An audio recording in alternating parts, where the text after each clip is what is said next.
Welcome, everyone. My name is Kim Kuromatami. I work at a firm called Training Resources Group, and I'm thrilled to be joined today by my colleague at Training Resources Group, Toyosi Olowoyeye, and Dr. Arthur Romano, who is joining us from the Carter School at George Mason University.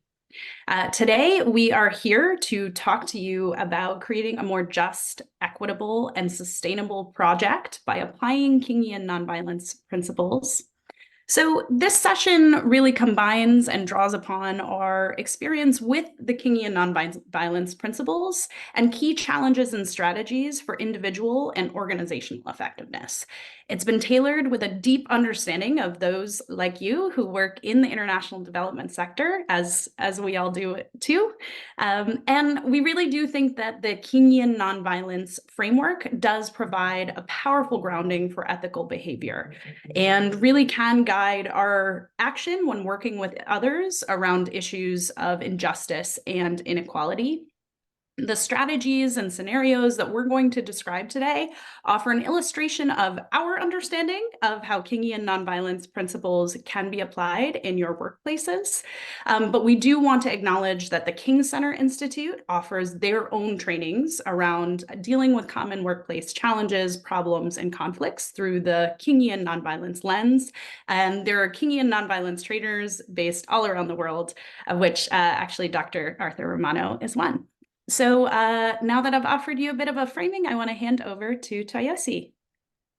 Hello, everyone. So happy to be here with you all. I am going to run you all through an activity. We're going to leverage the platform Mentimeter so that we can get some responses in. What you'll do is you can use your mobile phone to take a photo of this, to scan rather, this QR code, or you can type in menti.com into your browser and enter this access code that you see here on the slide. So throughout the session today, we're going to be using this same Mentimeter link just to hear from you. So be sure to just keep the Mentimeter open throughout. So we're going to kick off our session and ask, what is one word that comes to mind when you think of nonviolence? When you think of how nonviolence might show up in the workplace? So going to give you a few moments, maybe 30 seconds, half a minute or so to respond so that we can hear from you, and really give us your flash responses. You don't have to, please don't overthink. Give us the first thing that comes to mind so we can see your results populating.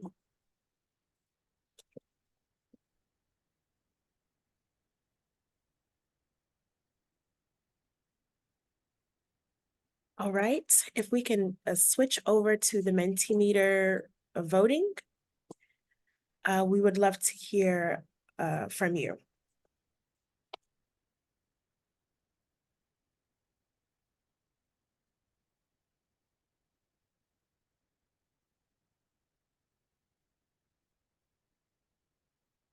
Okay.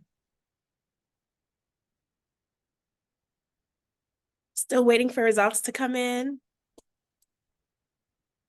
Don't be shy. We want to hear from you.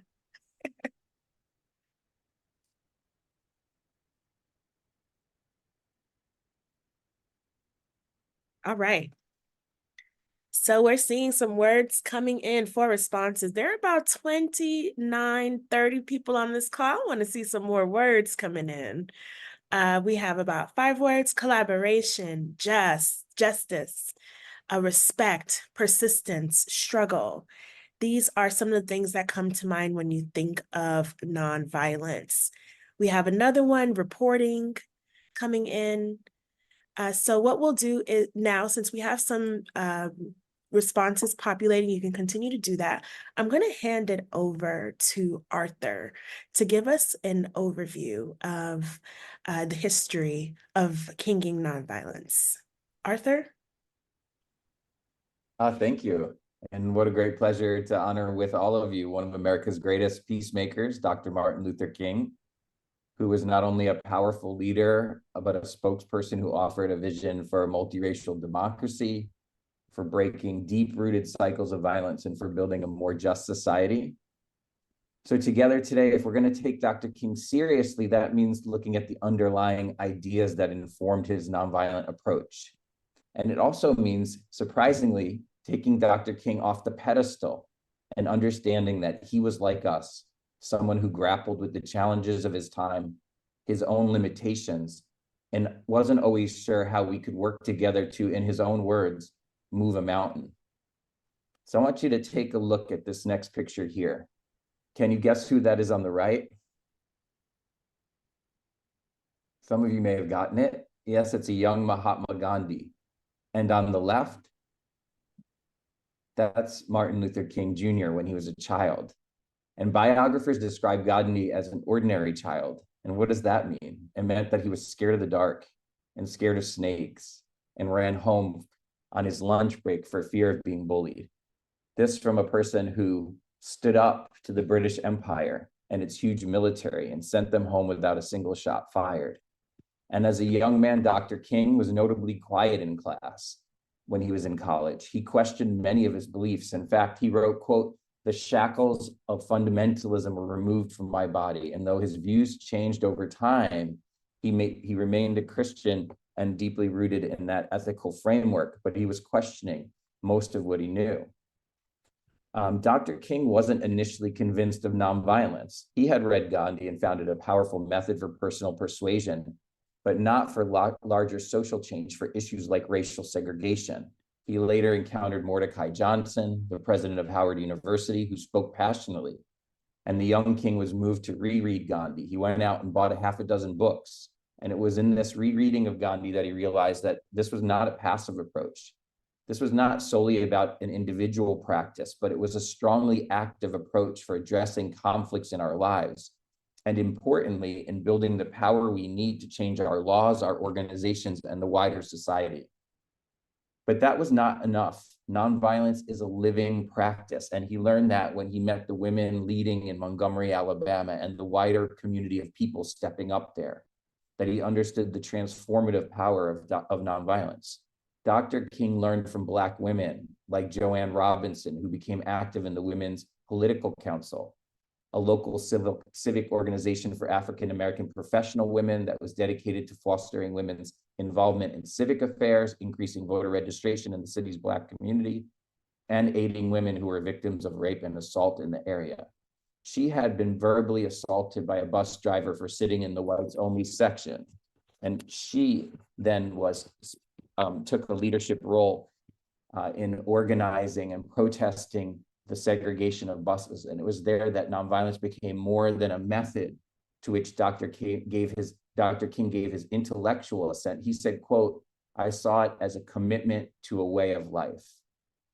It's in these critical moments that Dr. King realized the importance of teaching nonviolence within the movement while simultaneously practicing it. The opportunity presented itself when he met Reverend James Lawson. Lawson was a young Methodist minister who in 1955 traveled to India. You can see him here on your left on his bike to meet with Indians and who had organized alongside Gandhi in their nonviolent struggle. Having heard about Reverend Lawson and what the young minister had learned in India, Dr. King recruited Reverend Lawson into the burgeoning civil rights movement, asking him to teach and integrate the theory, practice, and strategy of nonviolence in their struggle for rights and justice. And here we see Reverend Lawson teaching one of his nonviolence workshops. King made it a point to show up early when he was teaching a workshop to signal that this was a critical and important part of building the capacity of a movement to influence change. For him, education was the foundation and at the center. I think in that way, he'd be happy that we're here together doing exactly that work, thinking about how these processes and the principles that underlie them can, in his own words, move mountains and make change even today and all over the world.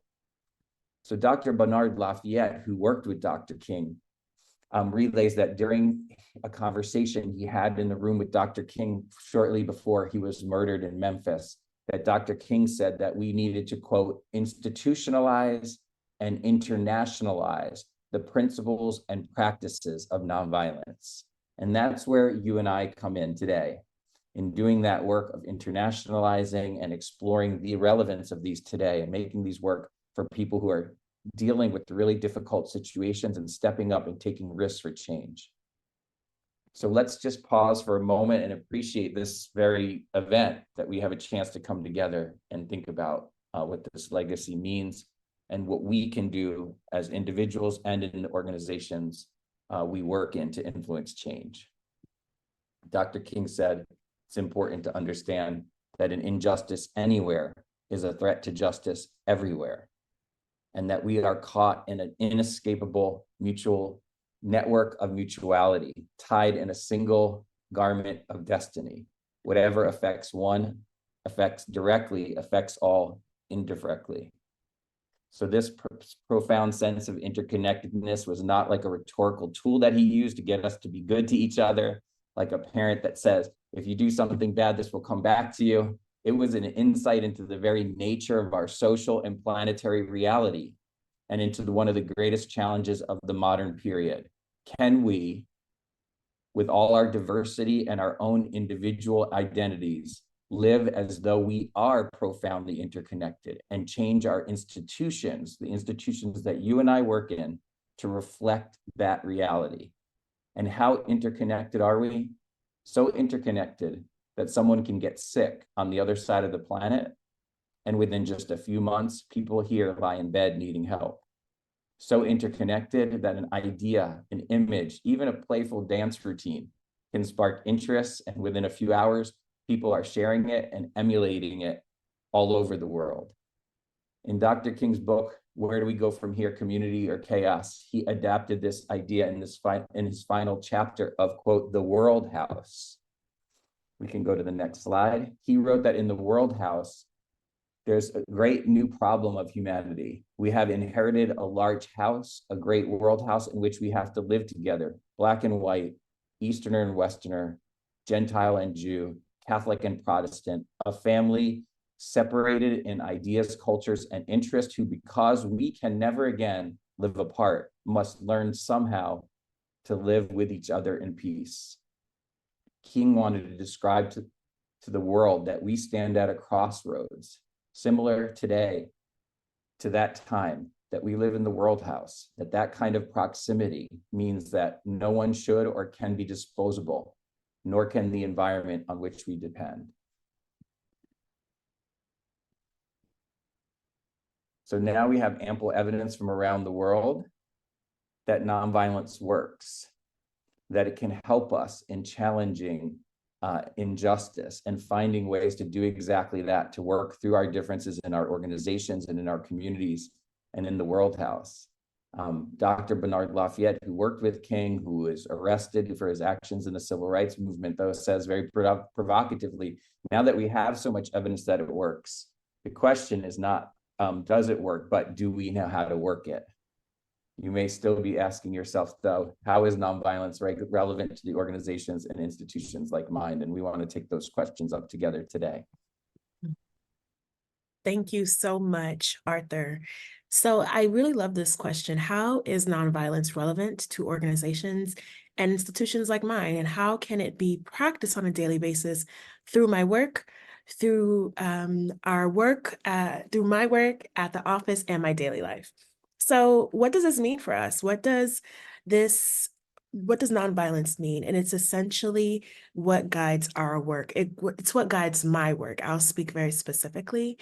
My professional path to organizational development and design really started with public and global health practice, and the core of my career has orbited around the theme of promoting the health and well-being of the workplace and the communities that we create within the workplace around the world. So considering that my work is revolving around the well-being of employees and the workforce, it's also about co-creating teams and organizations that all people want to stay in and contribute to.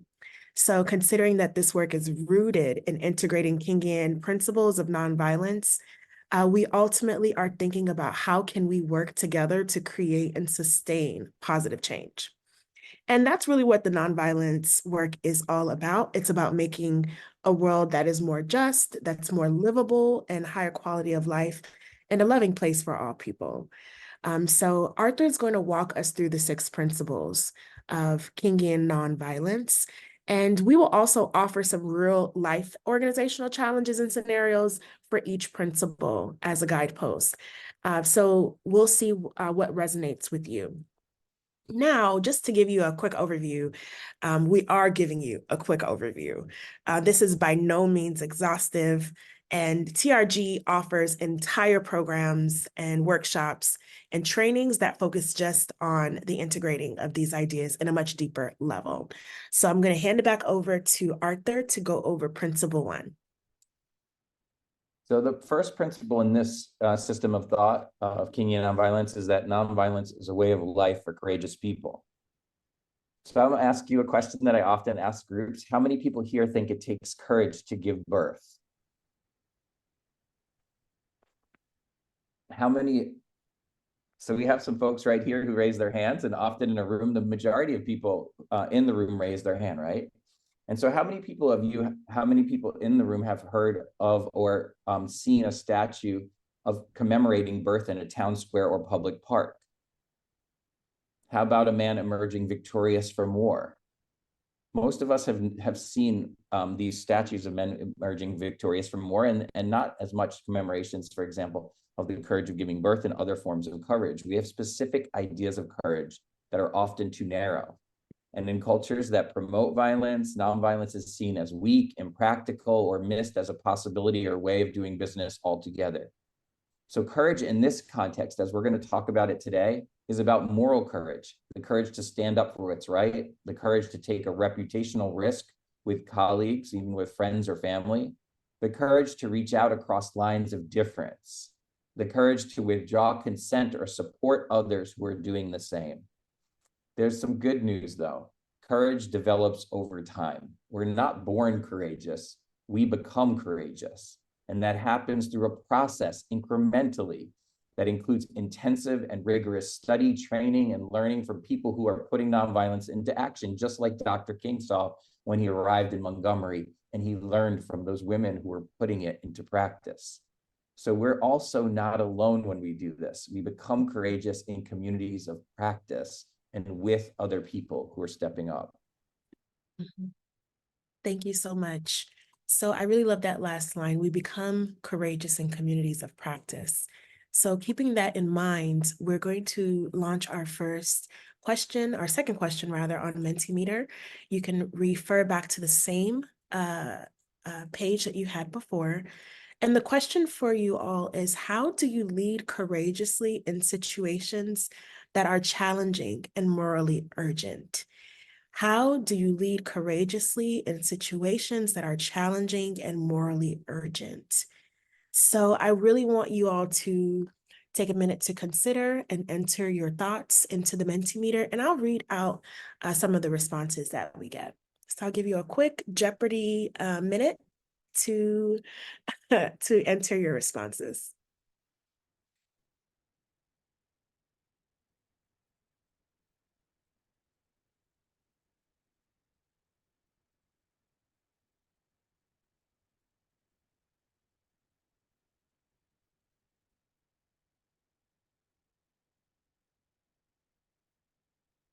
All right.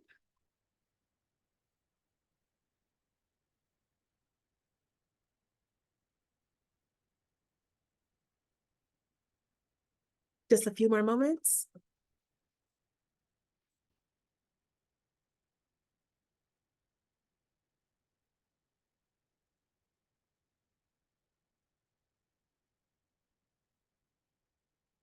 All right. So let's go on over to Mentimeter and see what some of the responses on how to lead courageously and how we lead courageously in the work environment. So the responses that I'm seeing, I have 4 responses of 5 responses now. Thank you. What is a challenging and morally urgent situation that has required you to lead courageously? So some people have shared difficulty saying no, advocating for a promotion, unhealthy workplaces, whistleblowing on a project director who is abusing power, okay, with self-control, thank you, work-life balance. I think that we can all relate to that. And also being authentic, practical, and a bridge and not a divider. Yes, yes, yes. And I'll read one more. When changes are being made by a group of people without consideration of and consultation with those, and I'm guessing the end says, who are being impacted. So thank you, Malik, for your live feedback. So I'm going to hand it over to Kim, who is going to walk us through a case study. Thanks, Toyosi. I really appreciated hearing all of the situations that you offered. Here's one that we were thinking about when it comes to this practice and this larger question of leading courageously. So let's say you are managing a geographically distributed team, but you are based in the US. Since COVID eased up, most of your overseas team has gone back to the office all 5 days of the week. But your US team perhaps only comes into the office 1 or 2 days of the week. You feel that instituting a team policy could potentially create some more equity among the team, but you are not so sure you can get everybody to follow suit with this new policy. So one answer we might offer to addressing this challenging situation is to be aware of your own leadership tendencies and then figure out how to deploy the right style of leadership in establishing, communicating, or instituting this new policy that you want to create, given that surrounding context.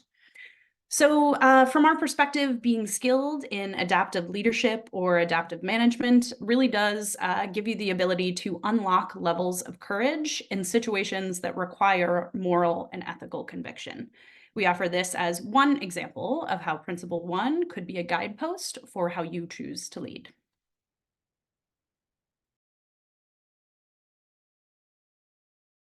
So we're going to move now to the second principle. The beloved community is the framework for the future. And so this principle is really centered on the question of what kind of world do we want to see in the future? The beloved community was Dr. King's term for thinking about that world. As the King Center explains, in the beloved community, poverty, hunger, homelessness will not be tolerated because international standards of human decency will not allow it. Racism and all forms of discrimination, bigotry, and prejudice will be replaced by an all-inclusive spirit of sisterhood and brotherhood. In the beloved community, international disputes will be resolved by peaceful conflict resolution and reconciliation of adversaries instead of military power. Love and trust will prevail over fear and hatred, and peace and justice will prevail over war and military conflict. Now, in the realities of our work, working with people who are struggling with many of the challenges in their lives, it can be painful to even ask this question of what is the kind of world we want to live in. And yet many of the most powerful visions for a more reconciled and just world have come from people who are directly experiencing oppression. This principle is about planting the seeds for a more reconciled world, for future generations in the here and now. And so when we think about the beloved community and think about actualizing this principle, we're looking really at this about the component of this principle that focuses on the framework. How do we build a sturdy framework in our organizations now, right now for the future? This principle suggests that the best guarantor of the positive future that we strive towards is the quality and integrity of our relationships and the systems we are building in the here and now. It's not a surprise then that conflict arises in our world. When you have people, you have conflict, right? But this principle calls us to imagine how we want to be together, and that takes courage. And then right now to build those sturdy frameworks, even when sometimes we fall short, that will help support building that kind of community for the future. Thank you so much. So we're going to, keeping that principle in mind, the beloved community is the framework for the future.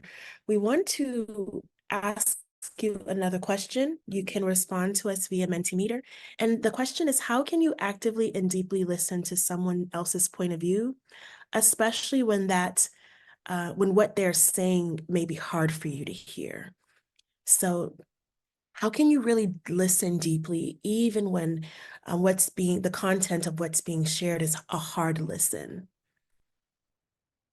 And again, you can enter your thoughts via the Mentimeter, which should be entered in the chat below. We'll give you about another Jeopardy minute to enter your responses, and we will go from there. And the Mentimeter question specifically is, how challenging is it to do this? So how challenging? You're going to give it a rating on the Likert scale.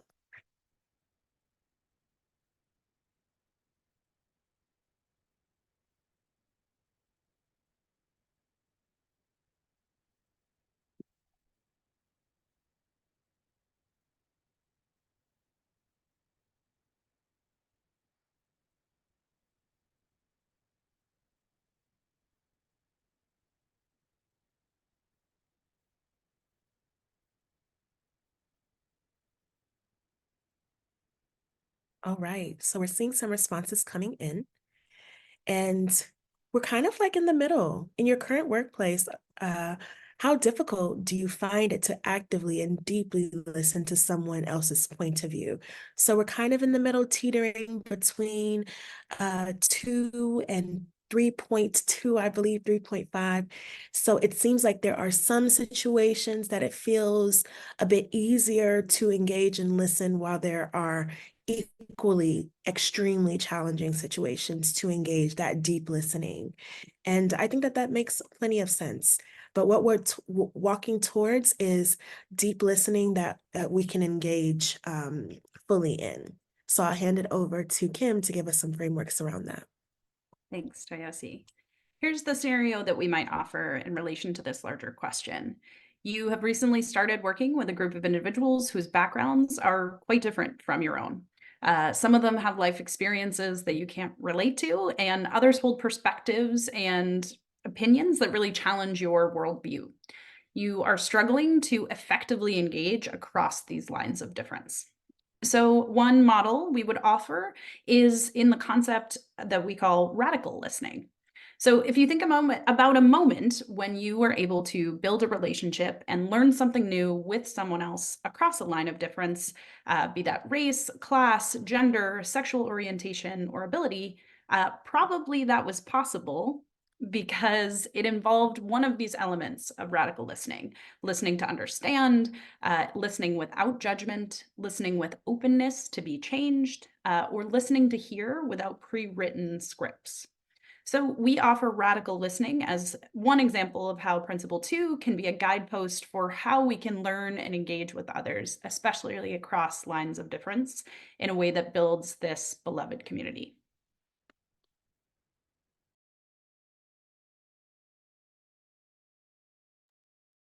So now we're going to move to Principle 3. Nonviolence addresses the forces of evil, not people engaged in evil, or oftentimes how I like to frame this is that nonviolence seeks to address the forces of injustice, not just individuals who are engaging in promoting injustice. So the nonviolent approach helps one analyze the fundamental conditions, policies, and practices of the conflict, rather than reacting primarily to one's opponent or their personalities.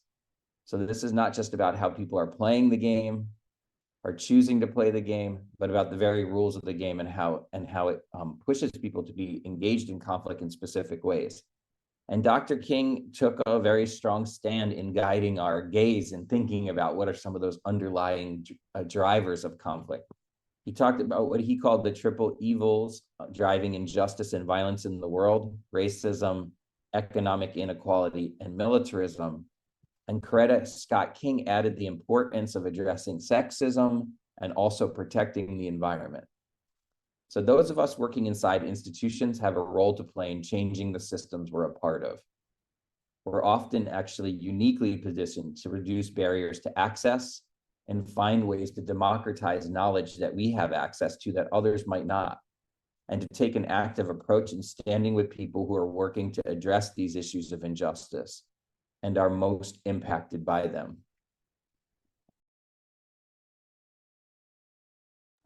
And to process principle 3, nonviolence, to process principle 3, which is attack forces of evil and not persons doing evil, we wanted to consider this question: how can we create a feedback culture within the organization that emphasizes accountability for actions while maintaining a supportive and respectful environment for all individuals involved? And the question that we want to pose to you on Mentimeter is, in your current workplace, how difficult do you find it to give feedback, to share what your point of view is? So let's see some responses in the Mentimeter. We're going to give you about 30 seconds to a minute to populate them.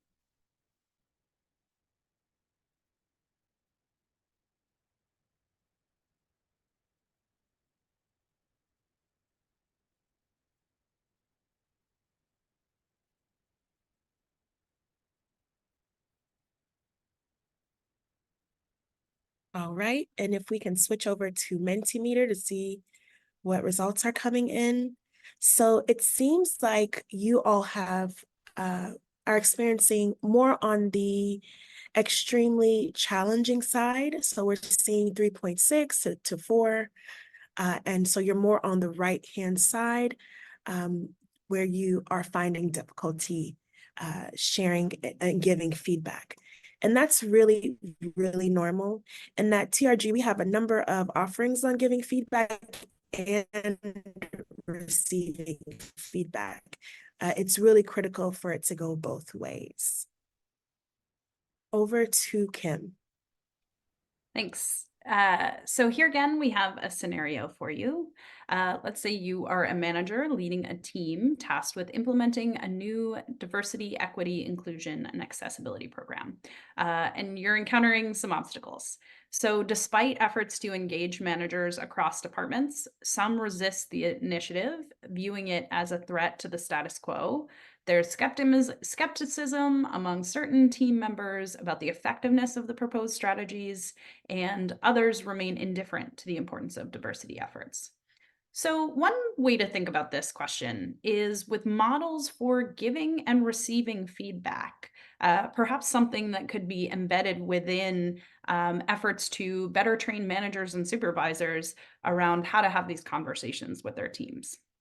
So we know that giving constructive feedback can feel scary, especially if you have a tendency to become emotional or don't have much practice.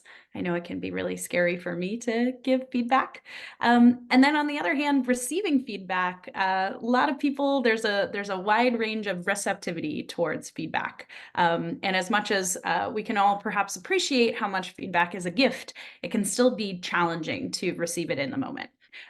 So the importance here really are models of giving and receiving feedback that encourage specific and timely feedback that is depersonalized on both sides, and that this can really be helpful in avoiding an emotional or defensive interaction. So this here again is just one example of how Principle 3 might be a guidepost for how we attack a problem rather than the person with whom we are having the problem. Thank you both. We're going to now move to Principle 4.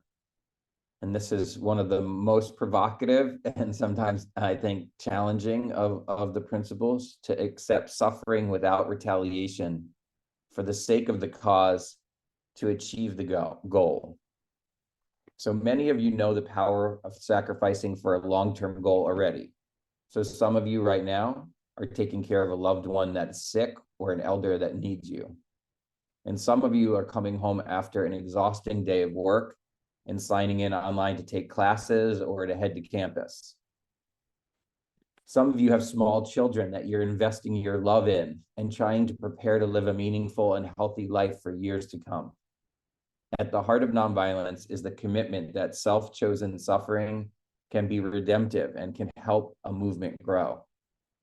When people see others sacrificing for what they think is right, especially when it's with other people, it can be contagious, even when it's met with resistance and even when it's met with violence. And the strength of that sacrifice can also hold up a mirror for the whole world to see the deeper injustices at play. When people sacrifice, it takes issues that are hidden, sometimes swept under the rug, and makes them visible. It takes a conflict that's smoldering and reveals the roots of those issues. But it's important to know that nonviolence is not masochism. It is authentic, but it's also strategic. Suffering for suffering's sake just perpetuates violence. We don't advocate that. Instead, sacrificing for a cause with others can and should build power in order to have a chance to achieve long-term goals.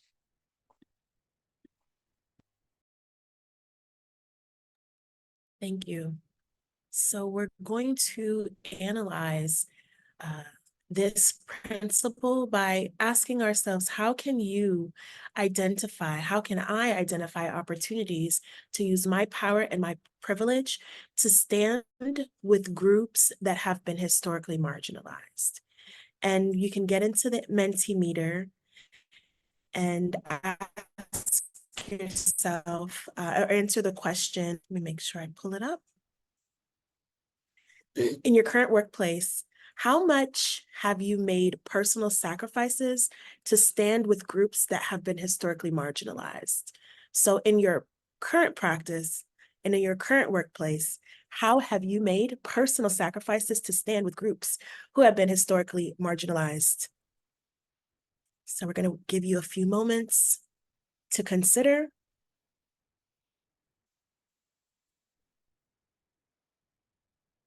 And then we'll check out the Mentimeter.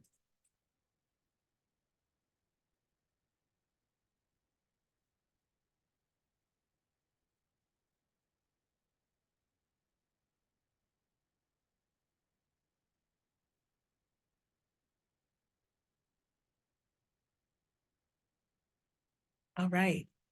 We see the Mentimeter bobbling back and forth somewhere between 3 and 3.2.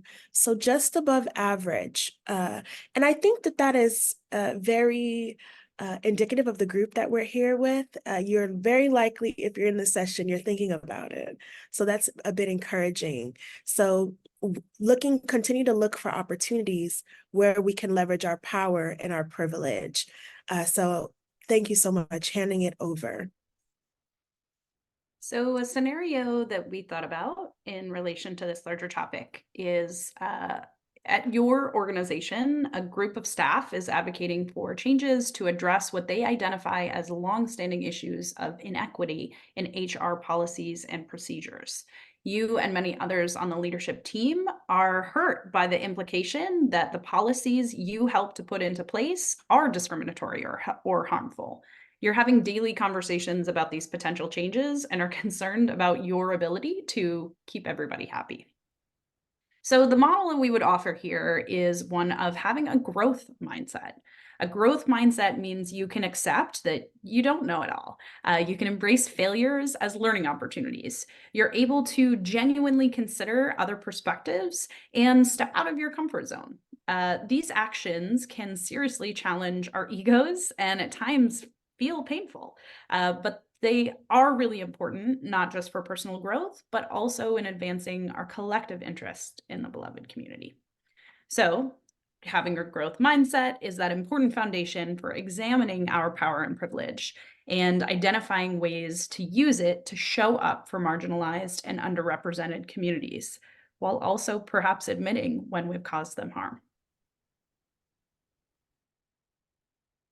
So now we're going to move to the fifth principle. Nonviolence avoids internal violence of the spirit as well as external physical violence. So many of us are focused on our goals out in the world and having our impact, right? And for good reasons. And cultivating nonviolent leadership, which is what this session is all about, also means that it has a deeply internal component. That means further developing our ability to regulate destructive emotions and the way that we react in situations. And we know from research that emotions that linger, fester, or go unintended can have serious negative repercussions. Even low-level irritability, which is an internalization of emotion over time, has been linked to negative health outcomes. King noted that hate has a way of twisting one's internal character, and he spoke about how a system which gives one a false sense of superiority to some based on the color of their skin can erode empathy, weaken the ability to care for others across lines of difference, and also generate lifelong anger and guilt. So while we may not be able to avoid internal violence of the spirit as this principle implies, we can certainly be aware of and sometimes transform those internal states. Nonviolence then at its core, and for this principle, requires a commitment to reflection. Importantly, if we learn from the civil rights movement, we can see that through workshops, role-playing, discussions, people prepared and managed their emotions in the face of tremendous pressure. The emotional work to practice nonviolence is not only, though, about developing the discipline to face down police dogs, as we saw in King's time, and still see today, but also to be able to feel again, to live more fully, to experience joy, even in this world with all its deep problems.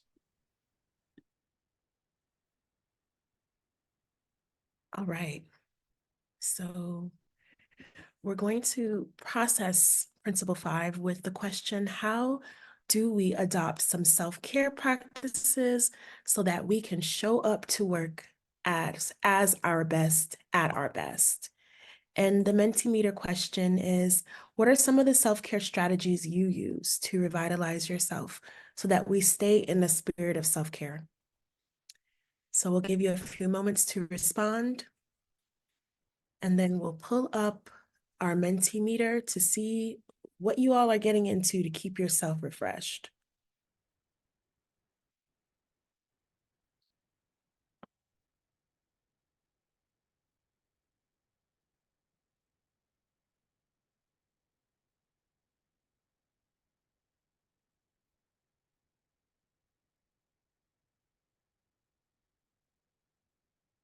Just a few more moments.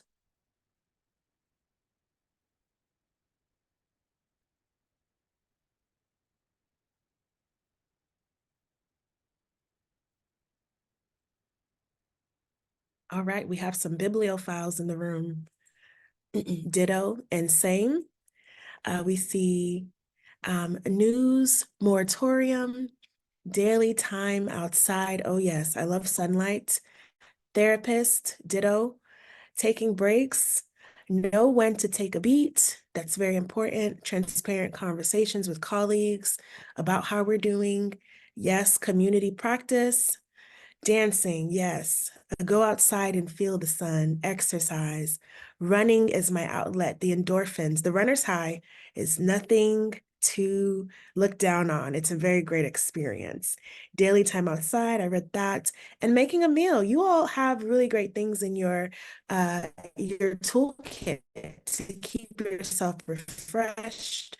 And I implore you to continue populating this list just to refresh in your own selves on how you can continue to work through self-care as we employ these strategies. Over to Kim with our case study.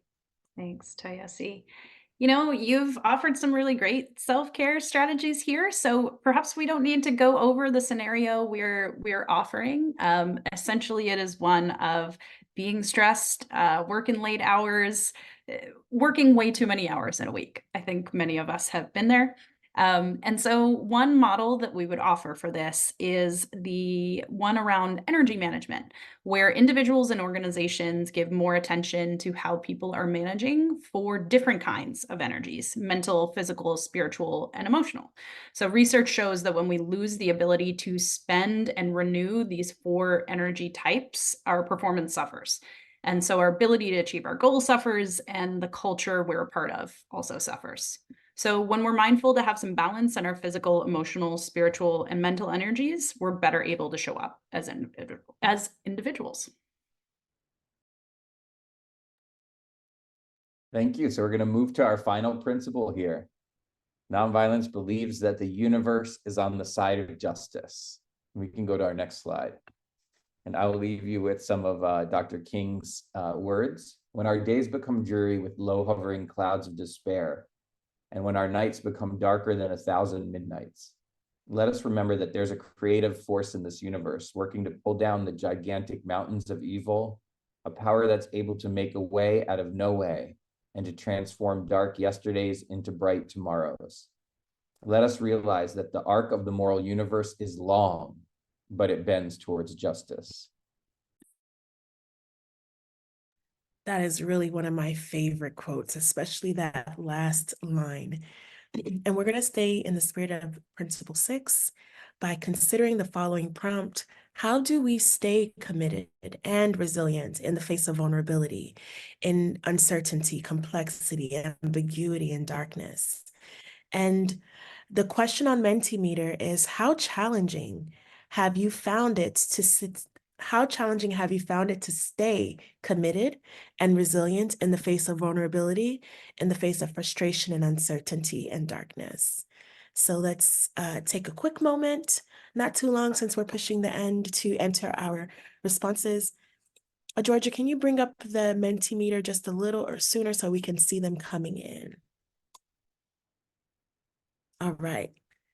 So wanting to see your responses, who's going to be our first brave soul to enter their first response? Who's our first leader? All right, number 4, 4.5. And well, I shouldn't be cheering for this because it's extremely challenging for you all. And I understand that vulnerability and frustration and uncertainty and darkness can trigger a lot of difficulty. But as we are moving forward, and you see we're averaging on the more extremely challenging side, as we're moving forward, we can hold these principles to our hearts to help us to navigate these challenging experiences that we have. And over to Kim for our last scenario. Thanks, Toyosi. I want to offer a scenario that is quite personal to me, but I think it may resonate with folks.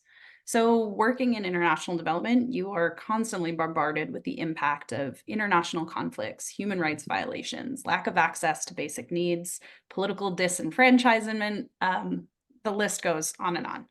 While you have become desensitized to it all, recent global events are making you seriously doubt your ability to make a difference on the job. You have colleagues that are also being impacted by the darkness of this moment. So one way to address this very challenging situation is to think about and understand Maslow's hierarchy of needs and the associated theory of motivation. So the middle of this pyramid represents our human need for love and belonging. And in the workplace, building relationships with colleagues and finding a community of like-minded individuals can help us feel like we belong and less alone. These kinds of relationships can be cultivated through staff who take advantage of their organization's social activities. Might also be cultivated in person or online through events like this and the networking opportunities. So we all face this challenge of staying committed and resilient, while Dr. King calls on us to shift our time horizon and think long-term. And even universally, he also left us with the challenge to recognize the importance of our time. So we've offered you a whole lot of models here. We want to encourage you to follow up with us.